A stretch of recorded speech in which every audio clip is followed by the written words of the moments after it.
Dustin Poirier is coming off a huge victory at UFC 257 where he would TKO Conor McGregor in the second round. Now, despite winning by technical knockout, there was a big aspect of the fight that led up to it, and that is, of course, those devastating lower leg kicks that Poirier did to McGregor's right lower leg. Now, these kicks were so devastating that even Conor McGregor would admit after the fight that his leg was completely dead, and there's actually video footage of him walking around using a crutch. Since some fans may not know the anatomy of the lower leg and why these leg kicks would lead to something known as a dead leg, we are going ahead and take a look at that in today's video. Welcome, UFC fans. For those of you that aren't familiar with me, my name is Nick Gallo and I'm a doctor of physical therapy. And in today's video, we're going to take a very close look at those leg kicks that Dustin Poirier landed on Conor McGregor in UFC 257. First, we're going to take a look at some clips of Poirier landing those leg kicks so that we get a good visualization for McGregor's mechanism of injury. Then I'm going to go over the anatomy of the lower leg and what exactly is being affected when somebody is going to land these types of kicks. If you like today's video, please give it a thumbs up and subscribe to the channel because I will be making more videos in the future regarding sports injuries, rehabilitation, and other physical therapy related content. Also, if you have any comments or questions, please leave those in the section below. So throughout the fight, we saw Poirier target that lead leg or that right leg of Conor McGregor, and we saw that through several examples throughout the fight. Now, the specific section that Poirier was targeting on Conor McGregor is an area known as the lateral or the outside portion of the lower leg, and we can see on this model. So right here, this is the lateral or outside portion of the leg, and I'm going to turn it here, and we see there's a bone here known as the fibula, and so in this area, there's also a very important nerve known as the common peroneal nerve, and what's unique about this nerve is it's actually quite superficial or closer to the surface, so there's not a lot of padding protecting this nerve from trauma and things like that. So the nerve actually runs from here and it's coming down and it's going to essentially cross here and go into the rest of the lower leg. Now, this nerve is known as the common peroneal or the common fibular nerve, and essentially what it is it's a very distal or distant branch off of the sciatic nerve that we know that runs down the back of the leg. And so where the nerve is going to go is it's going to come here around the back part of the leg and cross around the fibula and go down and innervate some of those very important muscles in the lower leg. Now, as this nerve comes down, it's going to branch into two more branches. And so the first one that it's going to form is something known as the deep peroneal or deep fibular branch.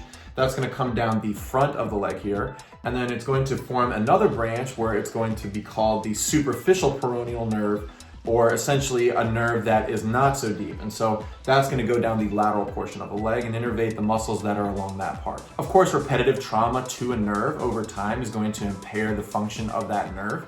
And so it's really no surprise that as Poirier was kicking right where that common peroneal nerve is, we saw McGregor start to have deficits in the muscles that are innervated by that nerve. As the common peroneal nerve branches off into that deep peroneal nerve, it's going to innervate a muscle known as the tibialis anterior, and that is a muscle that is going to be right along the front of the lower leg. And so this muscle has a lot of really important functions. One, of course, is stability in weight bearing. So as McGregor was absorbing more of those kicks over time, we noticed that his leg was not nearly as stable as it was weight bearing.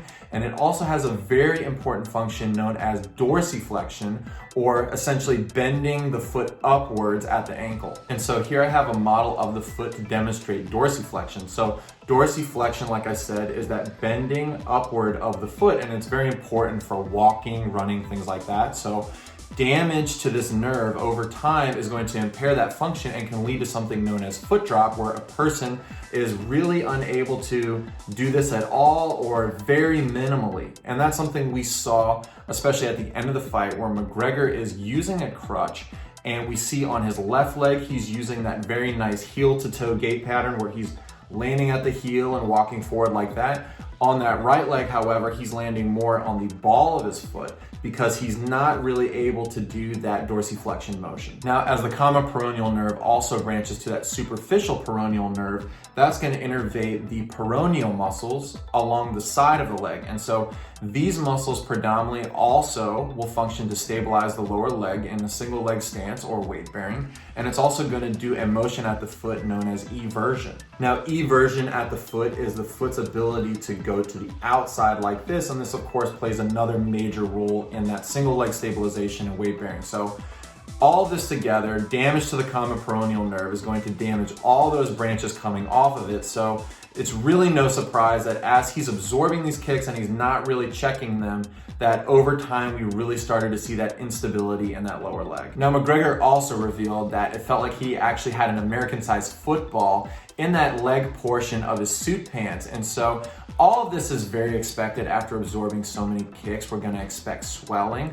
we're gonna expect pain, and we're also gonna expect bruising later on. So all this is very expected from absorbing so many kicks and not checking them. Now, it'll be very important for Conor McGregor to go get a formal evaluation after a fight like this from sustaining so much micro trauma to that leg. So if everything is ruled out and there's nothing serious going on with the leg, he should make a full recovery. And that's it right now after the most recent matchup between Conor McGregor and Dustin Poirier at UFC 257. If there are any important updates that come out about Conor McGregor's condition, I'll be sure to update everybody in the comment section below. Thank you again for watching. If you really liked today's video, please once again subscribe to the channel because I will be making more videos in the future. Thanks for tuning in, and I'll see you next time.